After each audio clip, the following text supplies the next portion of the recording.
A little bit about what I've been doing over the last 60 days since I found out that I have ALS. And I'm just going to take a step back for some of you that weren't at the meeting when I told everybody in the company. What is ALS, right? It's a disease, to make it simple, that has no cure, no real treatment. I went to the doctors, and when they told me I was diagnosed with this, they said, come back in 3 months and we'll check the progression to where you are, and hopefully we can give you a brace or something to help you as you start to lose the function in your body. As of right now, I really have no use to my right leg, and my right arm, I feel that how heavy a cup is just to pick it up. Last year with the Ice Bucket Challenge and all that was done with it, was the first time that there was awareness that was put in the country. And this is a devastating disease. I mean, at the end of the day, I'm terminally ill. I'm dying, and at the end of the day, I will pass away by suffocating because my lungs don't work and all my arms and legs don't work.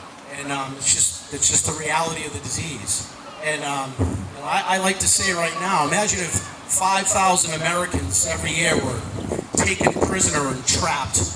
How much of an outrage would the United States be in if 5,000 U.S. citizens were taken away and trapped? And that's ultimately what this disease is. 5,000 people get trapped in their own body, somewhere around that number every year. So it's a disease that it should have a cure. It's just underfunded. It just never had any money to have something to be fixed. I asked, I helped put together ALS Nights, KNIGHTS. And one of the things, if anybody that knows me, I research things, I look at everything. I'm a type A personality. I have to have a plan. I have to have an outcome. I have to have where things have to go. Well, I decided to treat these last parts of my life no different. And when I started to look at the disease and what was needed, I realized that there wasn't a lot of organization in my mind to all the family and friends. Look at all you wonderful people that are here today. I mean, it's unbelievable. And the idea of ALS Nights is to create a database around the country, hopefully, where we can have all those people that are affected or know of somebody that ALS, and they can get called to action as needed, depending as we progress in trying to find something out for this disease down the road. So it's alsnights.org. I ask everyone to sign up to become an ALS Night. And there's 5 basic things we're asking for people to do when they sign up. You can read them when you go online, but the big thing is that you're committed until there's a cure to doing something every year. And that's what tends to happen. Things fade out down the road, but we want the nights to be committed until there's a cure. You're committed to doing at least one fundraiser a year. You're willing to carry the ALS logo, and this is the one we're trying to get out there to build a brand where companies can get behind it.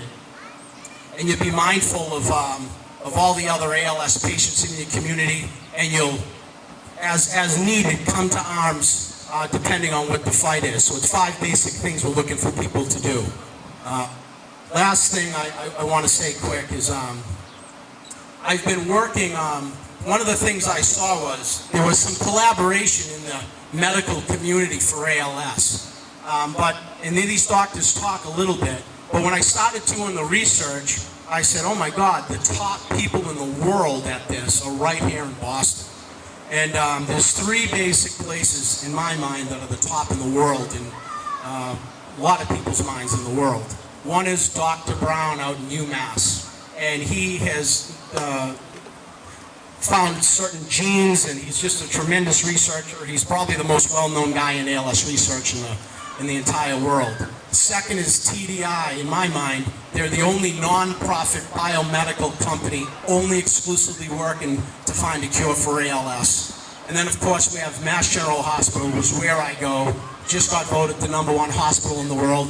And this Mary Kovitz is there, and she's one of the leaders in the entire world. And I've spent my time trying to get a meeting with all of 3 of these, which I think is going to happen in the next week or so, for them to all sit down and say, can we collaboratively work on a path and a way to go? And that's what the ALS Night Funds is doing, is gonna help raise money to get MIT, Harvard, Mass General, UMass, TDI, all will work together and maybe find a path and create efficiency. So that's what we're trying to do, and that's what it's all about. All right, so I'm going to challenge three people. One is Aggregate Industries and Bob Anderson, a good friend and been a great partner to us for many years.